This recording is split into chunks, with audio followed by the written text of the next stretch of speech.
자, 마감 카운트다운 시간으로 이어가겠습니다. 오늘 시장에서 우리가 눈여겨봐야 할 이슈 무엇이 있을까요? 이분과 함께요. 알파프로 정태근 투자전략팀장과 함께하겠습니다. 팀장님 어서 오세요. 네, 반갑습니다. 네. 자, 오늘 시장에서 눈여겨볼 만한 이슈 하나씩 보겠습니다.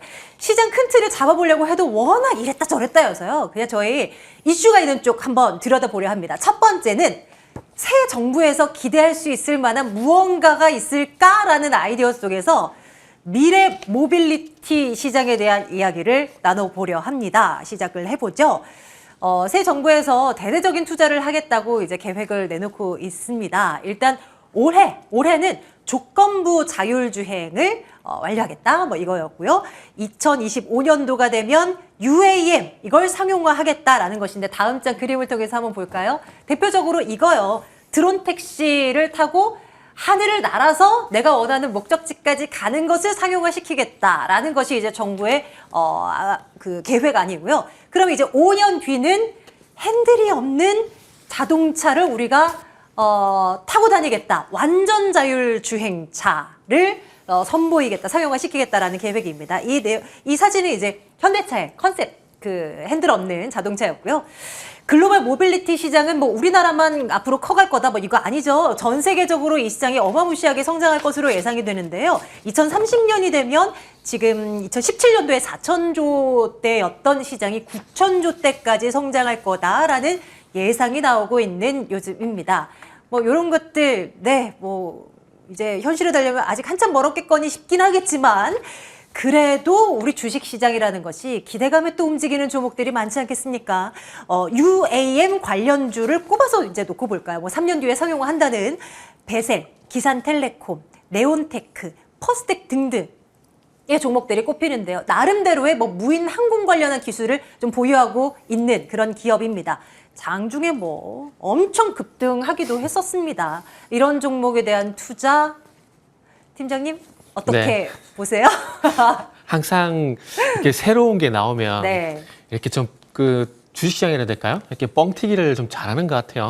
그리고 요즘에 네. 워낙 시장에 돈이 갈 곳이 없다 보니까 더 그런 현상이 나타나는 것 같아요. 혹시 다음 주 시간이 되면 말씀드릴 건데 저는 시장에 네. 약간의 변화가 좀 왔다고 생각하고 있거든요.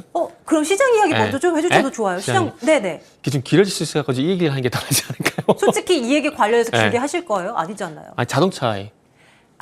그러면 그럼 다음 이 시간에 시장 얘기하고 오케이. 그러면 네. 요거 볼게요.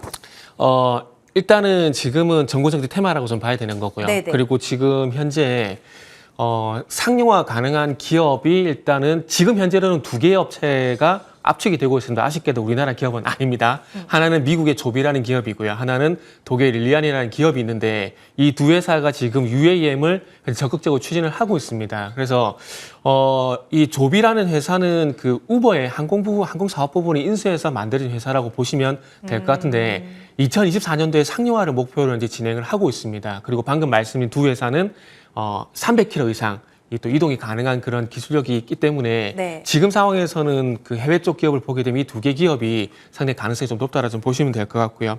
그런데 아직까지 국내는 제가 알기로는 이렇게 여기저기 물어보면 아직까지 갈 길이 멀기 때문에 모르겠으면 제가 볼 때 2025년까지 국내에서 그런 기업이 나올까에 대해서는 아직까지 저는 물음표 이렇게 말씀드리겠습니다. 그러다 보니까 차라리 이 현대차의 레벨 3가 빨리 되지 않을까라는 거기에 기대감을 가지는 게 좀 더 낫지 않을까라고 생각을 하고 있습니다. 최근에 로봇 관련주 얘기 나오게 되면서 현대차가 그 SK 하이닉스에 그 로봇계를 투입을 시켰지 않습니까? 로봇계 투입을 했는데 이거는 물론 이 하드웨어적인 부분은 보스턴 다이내믹스의 이 로봇계가 투입이 된 거지만 거기에 들어가는 이 AI, 그러니까 AI 소프트웨어 같은 경우는 현대차에서 만든 소프트웨어가 들어갔습니다. 그런데 여기에 왜 주목을 하냐면 이제 중요한 건 이 레벨 3로 가기 위해서 숙제가 있습니다. 이걸 지금 테슬라도 지금 여기에 고민을 많이 하고 있는데 이게 자율주행이 인지, 판단, 제어 그러니까 좀 4가지로 확대시키게 되면은 인지, 분석, 판단, 제어 이 4가지가 돼야 됩니다. 그런데 지금 자율주행 2단계까지는 인지에서 제어는 돼요. 그런데 중요한 건 이 중간에 판단, 레벨 3로 가기 위해서는 이 판단이 중요한데 그러니까 자동차 스스로 생각하고 네, 판단을 그렇죠. 내린다는 얘기인가요? 그러니까 딥러닝 이 부분이라고 말을 하고 있지 네네. 않습니까? 그러다 네. 보니까 테슬라가 자율주행 AI 쪽으로 지금 개발을 계속 하고 있는 상황인데 이게 나중에 OTA라 그래가지고 빅데이터들이 쌓이게 되면 학습된 내용들이 계속 업데이트가 되셔야 돼요. 그렇겠죠? 그런데 그거를 OTA라 그러거든요. 무선 소프트웨어 업데이트라 그러는데 이걸 현재 테슬라만 할 수 있습니다. 네. 근데 우리나라가 만약에 현대차가 레벨 3를 상용화를 시키게 되면은 우리나라도 OTA가 가능해져요. 레벨 3를 통해서 자율주행을 하게 되고 그 자동차 운영을 하게 되면서 모아지는 그 빅데이터를 모아가지고 자율주행 AI가 가능해지거든요. 그렇기 때문에 아마 제가 볼 때는 UAM보다는 그래서 레벨 3가 더 빨리 이루어지지 않을까라는 생각이 들고 그러다 보니까 자동차 쪽을 보는 게 좋지 않을까 생각이 드는데 제가 2월 달에 출연해서 그 말씀 드렸어요. 현대차 연간 실적을 보게 되면서 2015년과 2016년 실적을 제가 비교를 했었는데 네. 그때 당시에 현대차는 분기 기준으로 1조 5천억에서 2조 정도의 영업이익이 필요하다는 말씀 드렸습니다. 주가가 돌기 위해서는. 근데 지금 이번에 1분기 실적이 1조 9천억 나왔지 않습니까? 그러면은 2분기까지 만약에 1조 9천억 이상 나오게 된다라면은 네. 저는 현대차 돌아선다라고 봅니다. 물론 주가는 그 이전에 움직이겠지만. 네네. 그래서 어쨌든 이 현대차에 대한 투자 심리는 상당히 많이 바뀌었다라고 좀 보시면 될 것 같고요. 그래서 얘기가 좀 왔다 갔다 해서 죄송한데 어쨌든 이 레벨 3를 진행하기 위해서는 어쨌든 이 카메라가 지금 이제 가장 중요한 품목으로 지금 저는 보여지고 있는데 이 MCNX라는 회사가 아마 현대차 1차 벤더가 되지 않을까라는 생각을 하고 있습니다. 지금 아이오닉 5의 전장용 카메라를 공급을 하고 있고요. 그리고 이 제네시스 현대차의 고급 브랜드죠. 이쪽도 현재 아다스 관련해서 카메라를 공급하고 있는 상황이기 때문에 아마 MCNX가 이 레벨 3를 진행하게 되면서 어떤 핵심 수혜지가 되지 않을까 생각이 들고요. 그리고 최근에 잘 아시겠지만 미국에 3천억 달러 정도 투자를 했지 않습니까? 그래서 3천억이 맞나요? 3억 달러 투자했지 않습니까? 했는데 이걸 하게 되면서 이제 중요한 건 이제 미국 쪽에서 전기차를 생산을 해 나갈 건데 그렇다면은 미국의 엘리바마라든지 조지아주에 이 현지 법인을 가지고 있는 이 현대차와 친구들, 그러니까 현대차 부품사들이 이제 주목을 좀 받지 않을까 생각이 드는데 그러다 보니까 오늘 좀 급등하고 있는 뭐 구형테크라든지 그리고 화신이라든지 이런 종목 좀 탑픽을 좀 제시를 하고 싶습니다. 일단 특히 화신 같은 경우에는 이 현대차 그룹에 들어가는 셰시 부품, 그러니까 차 바디라 보시면 될 것 같아요. 이 부품을 한 50% 정도 공급을 하고 있고요. 그리고 미국향 같은 경우는 100% 공급을 하고 있습니다. 그리고 이제 앞으로 바이 아메리카 이 부분이 적용이 되게 되면은 미국 현지에서 조달을 받을 수밖에 없는데 그렇게 본다라면 화신이란지 구형테크, 뭐 SL 이런 기업들이 수혜가 될 수밖에 없을 것 같고요. 그래서 어쨌든 일단은 결론은 레벨 3 관련해서 자동차 부품주라든지 그리고 네. 그와 관련된 자율주행 관련주를 보시는 게 나은 것 같고요. 그리고 오늘 베셀이 뜨고 있지 않습니까? 네. 베셀은 아마 지금 자회사가 상장을 준비를 하고 있어요. 그렇게 된다라면 기다렸다가 베셀을 투자하는 것보다는 이후에 베셀 이제 코스닥 상장을 준비를 하고 있으니까 상장되는 자회사 쪽으로 이후에 좀 노려보시면 좋지 않을까 생각이 들고 오늘 물론 네네. 상한가 갔지만은 이거는 단기적인 현상일 가능성이 크다라는 말씀 드리고 싶네요. 그럼 앞서 네. 말씀 주셨던 그 이제 부품단의 종목 네네. 플러스 현대차도 여기에 끼워 넣어요? 네. 뭐 좀 장기적으로 봤을 때 네네. 당연히 그리고 기아까지도 오늘 또 기아는 호시적인- 이미 먼저 움직여버려가지고 저도 타이밍을 놓쳤어요, 기아는. 네. 그럼 보유하신 분들이라면 당연히 보유인 그렇죠. 거고요. 네네. 네. 자, 자동차 뭐 UAM으로 시작을 했지만 어쨌든 큰 틀에서 이제 자동차 큰 틀에서 우리가 어떤 쪽을 좀 봐야 될까에 대한 아이디어를 좀 가져가 보고요. 다음 이슈로 가보겠습니다. 뭐 앞서 기아도 이제 말씀드렸고 현대차도 말씀을 드렸지만 실적이 잘 나오니까 뭐 주가 올라가는 건 이 실적을 이겨낼 수가 없어요. 잘 나오면 그냥 무조건 갑니다. 불안한 가운데서도요.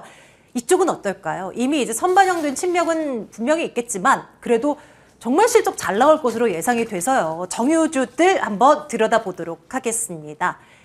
두바이유, 우리나라에서 이제 많이 들여오는 두바이유 값을 한 3월 평균 유가를 $100 정도다라고 이제 가정을 했을 때 재고 이익만 보유하고 있는 그 기름값 이익만 SOL 같은 경우는 4천억 원이 넘는 수익이 발생할 것으로 예상이 되고 있고요.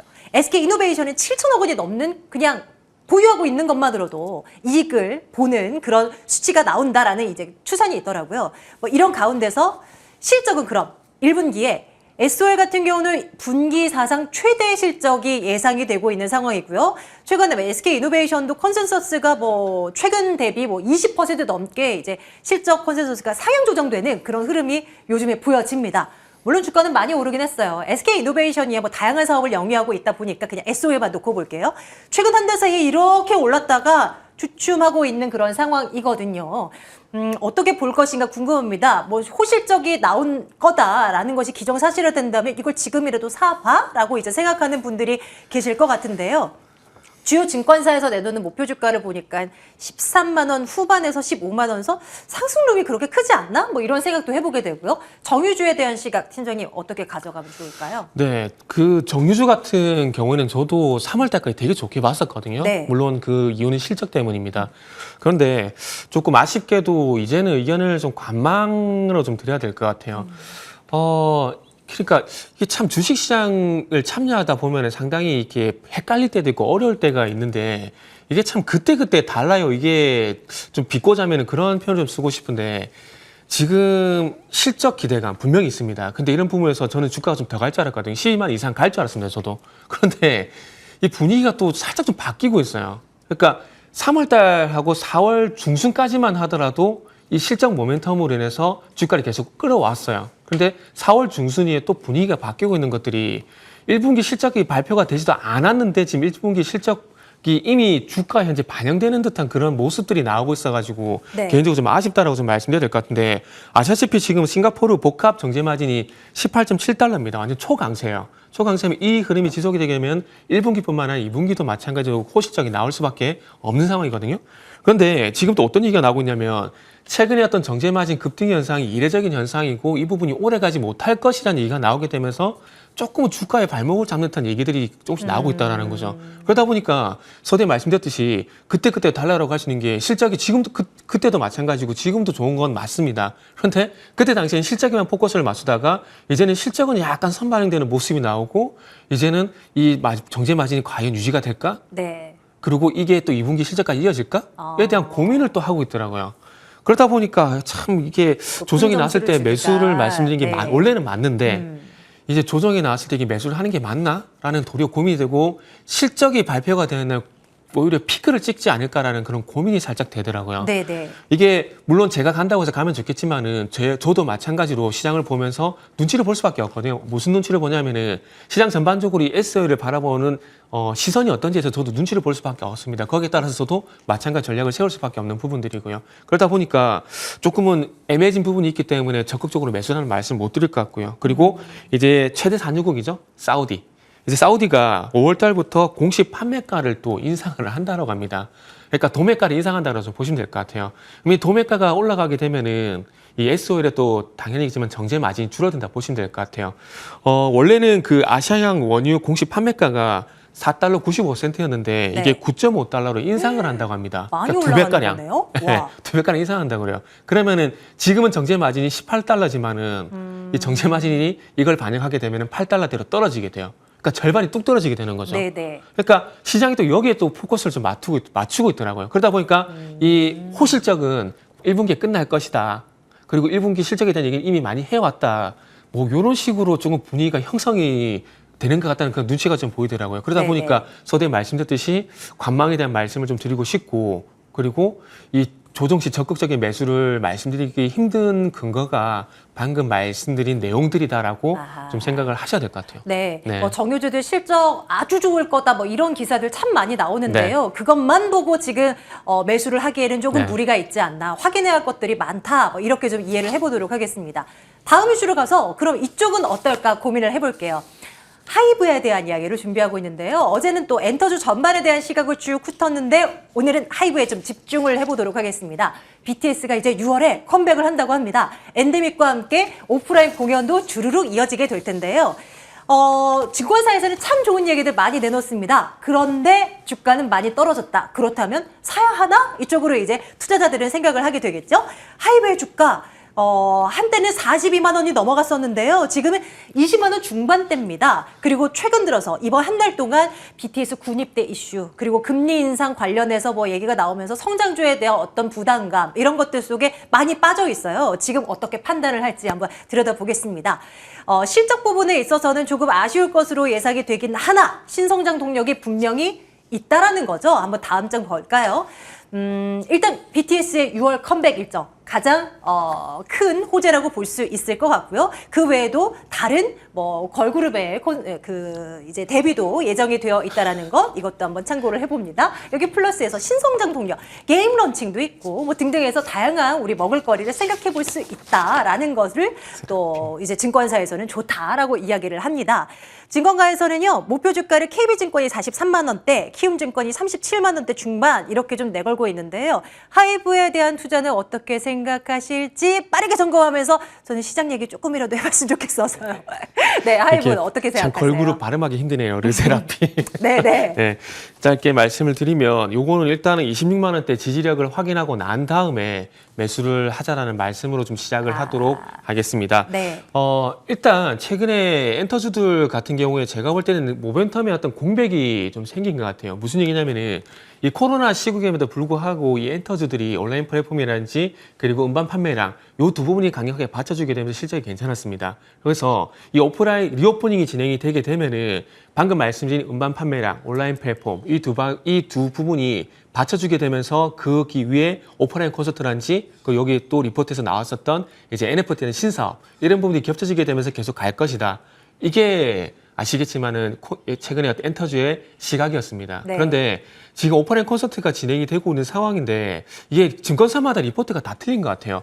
지금 오프라인 콘서트를 진행하고 있는데 생각외로 오프라인 콘서트 수익이 그렇게 높지 않다라는 얘기가 나오고 그래요? 있거든요. 네, 나오고 있고 그리고 지금 엔터 3사에 대한 그 평균 PER이 예상 PER이 한 40배 정도 예상이 된다 그러면서 네. 고평가된 얘기가 나오고 있더라고요. 그래서 지난주 참 말이 안 된다고 생각한 게 그러면은 LNF는 퍼가 지금 70배인데 더 간다고 얘기를 하고 있고 물론 업종은 다릅니다. 업종은 다르지만 뭐 LNF는 70배인데도 간다는 얘기가 나오고 엔터는 40배인데 이게 고평가 얘기 나오다 보니까 좀 상당히 좀 아이러니하다고 생각을 했는데 이게 그런 겁니다. 이게 항상 보고 싶은 것만 보는 것 같아요. 그러다 보니까 아무래도 서두에 말씀드렸듯이 이 모멘텀 반영, 그러니까 이 오프라인 콘서트 같은 경우는 생각외로 수익이 작은 상황이고 그리고 NFT 같은 신사업 같은 경우는 이게 좀 빨리 반영이 돼야 되는데 이게 아마 시간이 걸릴 겁니다. 그러다 보니까 아마 제가 볼 때는 바닥을 좀 확인하는 시간이 조금 더 필요하지 않을까라는 네. 말씀드리고 싶네요. 좋습니다. 그럼 네. 이제 하이브도 이렇게 좀 얘기를 하고요. 네. 저는 사실 팀장님이 맨 네. 처음에 해주셨던 얘기 때문에 네. 사실 이슈들이 집중이 안 됐어요. 네. 뭔가 오늘을 기점으로 시장이 달라지고 있다라는 이야기를 하셨는데 사실 뭐 시장 반등 나와도 삼성전자는 또 신저가 기록하고 자동차주들이 올라오고 뭐 네. 이런 상황이란 말이에요. 뭐가 뭐 좋게 바뀌고 있다는 거예요? 나쁘다는 거예요? 뭔가요? 제가 볼 때는 좋게 바뀔 가능성이 있을 것 같아요. 무슨 얘기냐면은 네, 1분 자, 정도 있어요. 네네. 2분. 그런가요? 그 예전에 지난주 같은 경우에 빅스텝 얘기가 나오게 되면은 네. 나스닥만 좀 많이 빠졌지 않습니까? 네. 근데 지난주 금요일 날 빅스텝 얘기가 나왔을 때 다우지수와 S&P 지수 같이 빠졌어요. 그러니까 이게 결국 어찌 보면은 빅스텝으로 해서 소비가 둔화가 될 가능성이 있다라는 게 좀 반영이 되고 있는 거거든요. 그러면 이 소비가 둔화가 되게 되면 어떤 부분이 잡힐 수가 있냐면 기대 인플레이션. 네. 그러니까 지금 앞으로 물건값이 올라갈 거야 생각을 하다 보니까 사람들이 선 소비를 계속 하고 있는 겁니다. 올라갈 것이야 기대 심리 그리고 선 소비가 합쳐지다 보니까 인플레이션이 계속 올라가는 부분들인데 연준에서 빅스텝을 진행을 하게 되면서 앞으로 물건값이 올라갈 가능성이 낮으니까 선소비를 안 해도 되라는 그런 시장의 어떤 신호라든지 조치를 하게 된다라면은 제가 봤을 땐 기대 인플레이션이 꺾일 가능성이 있고 기대 인플레이션이 꺾이게 된다라면은 아마 이 인플레이션이 이 가파르게 올라가던 인플레이션이 네. 아마 고점을 맞이하게 되면서 정체로 들어가지 않을까라는 그런 작은 기대감이 좀 생기더라고요. 이건 도이치뱅크에서 나온 보고서도 한번 참고해 보시면 그 내용이 있으니까 보시면 좋을 것 같습니다. 그래서 어쨌든 결론은 빅스텝으로 인해서 이 기대 인플레이션이 꺾이지 않을까라는 그런 기대감이 시장에 살며시 들어가는 부분들이 보여서 저 같은 경우는 지난주 금요일 날 다우지수가 급락을 했음에도 불구하고 그래도 좀 좋게 봐야 되지 않을까라는 그런 생각이 좀 들었습니다. 네네. 이번 주 후반에 미국에서 그 PC 근원물가 지수 나오는 걸로 알고 있어요. 아마 이제 연준이 잘 들여다보는 지표 가운데 하나인데요. 네. 이 결과가 좀 어떻게 나오느냐에 따라 또 이제 물가가 정점을 찍었나 어쩌냐 뭐 이런 해석들이 또 나올 것 같아서 또 우리 팀장님이 말씀해 주신 내용과 함께 그 결과도 지켜봐야 될 것 같네요. 어쨌거나 네. 좋은 방향으로 갈 것 같다라는 어떤 작은 희망이어도 네. 그런 얘기 들으니까 또 안심이 되는 것 같기도 한데요. 팀장님의 이제 시각 한번 챙겨보도록 하겠습니다. 자, 오늘 세 가지 이슈를 통해서 좀 이야기를 나눠봤는데요. 뭐 쏙쏙 이제 네. 귀에 들어오는 건 그래도 자동차 네. 쪽으로 이제 우리 관심을 두고 한번 지켜봐야겠습니다. 알파프로 정태근 투자전략팀장과 함께 말씀 나눴어요. 팀장님 고맙습니다. 네, 감사합니다.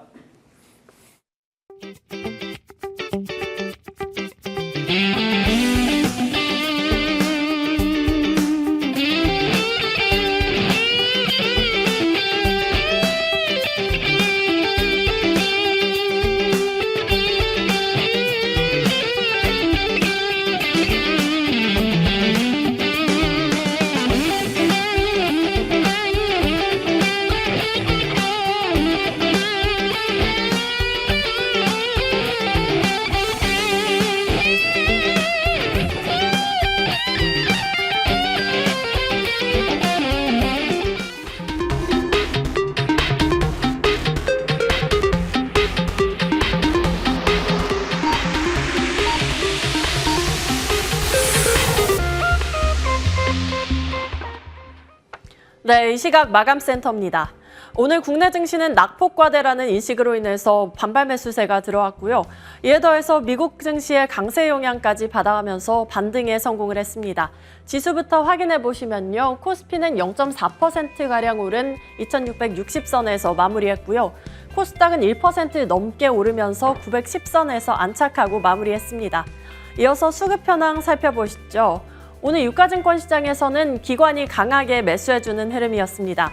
그중에서도 연기금과 금융투자 쪽에서 대형주를 중심으로 물량 사들이는 것 확인됐고요. 이어서 코스닥 수급 현황도 살펴보시면요. 오늘 코스닥에서도 마찬가지로 기관이 계속해서 매수 물량을 늘려가는 흐름이었습니다. 개인은 뚜렷한 방향성이 없었습니다만 장 막판을 기준으로는 매도 우위로 마무리했습니다. 이어서 시가총액 상위 종목주들 살펴보시면요. 오늘 삼성전자와 SK하이닉스의 엇갈린 흐름이 확인됐습니다. 메이저 주체들의 매수에도 삼성전자에는 개인의 강한 매도세가 들어왔고요. 이로 인해서 신저가를 또다시 기록하면서 마무리했습니다. 삼성전자 66,100원 선에서 종가 형성했고요. 이에 반해서 SK하이닉스는 3%가량 상승하면서 마무리했습니다. 오늘 LG에너지솔루션은 보호예수 해제를 앞두고 오버행 우려의 하락을 한 모습이었습니다. 2%가량 밀리면서 마무리했고요. 다음 종목들 살펴보시면요. 오늘 현대차와 기아가 장중 강세를 보여줬습니다. 어닝 서프라이즈의 영향으로 연일해서 강세를 받아가는 모습입니다. 현대차와 기아 3에서 5%가량의 상승으로 마감했습니다. 다음 종목들 살펴보시죠. 오늘 코스닥 시총 상위에서는요. 2차 전지 관련주들 대체로 약세로 마무리했고요. 오늘 셀트리온 삼형제가 새 정부 바이오 헬스 분야를 미래 먹거리로 발표를 하면서 강세였습니다. 셀트리온 헬스케어 6%가량 상승을 하면서 마무리했고요. 또 펄어비스가 중국 시장에서 모바일 게임 흥행 기대감을 얻어가면서 오늘 7% 가까운 상승을 하면서 종가 형성했습니다. 다음 종목들 살펴보시죠. 네, 마찬가지로 셀트리온 제약 6% 가깝게 상승을 하면서 마무리했고요. HLB는 1분 어닝 서프라이즈 기록으로 인해서 연일해서 강세 보이고 있습니다. 네, 이어서 특징적인 종목들 살펴보겠습니다. 오늘 도심항공 교통 관련주가 대체로 강세였습니다. 윤석열 정부가 미래 모빌리티를 핵심 성장 동력으로 키운다는 계획을 발표했고요. 이로 인해서 베셀과 기산텔레콤은 상한가 안착한 채로 마무리했습니다. 이어서 다음 종목들 살펴보시면요. 최근 러시아에서 발생한 산불이 펄프 수급에 차질을 줘서 종이 가격을 더 끌어올릴 수 있다는 전망이 나왔습니다. 이런 영향으로 오늘 제지업종들 전반적으로 강세였고요. 여기에 페이퍼코리아는 경영권 매각을 추진한다라는 소식에 상한가 안착하고 마무리했습니다. 다음 종목 살펴보시면요. 곡물값 인상에 대한 우려로 인해서 사료주들 연일해서 강세 보이는 모습입니다. 오늘 한탑과 팜스토리 고려산업까지 상한가 안착하고 마감했습니다. 네, 다음 종목 살펴보시면요. 죄송합니다. 인도네시아 파뮤 수출 중단으로 인해서 연일해서 급등 보이고 있는 종목입니다. 샘표와 샘표식품 강세로 마감했고요. 샘표는 상한가 안착한 채로 마무리했습니다. 네, 이어서 특징적인 종목 살펴보시면요. 오늘 JTC가 장중 강세였습니다. 국내항공사 국제선 운영을 정상화하면서 일본 노선을 증편하기로 결정을 했는데요. 여기에 엔저 효과로 인해서 일본 여행 수요가 늘어날 수 있다는 기대감도 호재로 작용했습니다. 오늘 JTC 상한가 안착하고 3,640원 선에서 종가 형성했습니다. 다음 종목 살펴보시면요. 가덕도 신공항 추진 계획이 확정이 됐는데요. 이로 인해서 이전에 사전 타당성 조사 용역을 받은 적이 있는 한국종합기술이 관련 종목으로 부각을 받았습니다. 오늘 16%가량 상승하면서 마감했습니다. 이어서 마지막으로 한 종목 더 살펴보시면요. 오늘 3년 만에 거래 재개를 한 종목이 있었습니다. 바로 골드NS였는데요. 상장 폐지 위기에서 벗어나면서 오늘 장 초반 상한가로 바로 직행하고 마무리했습니다. 지금까지 마감 시황이었습니다.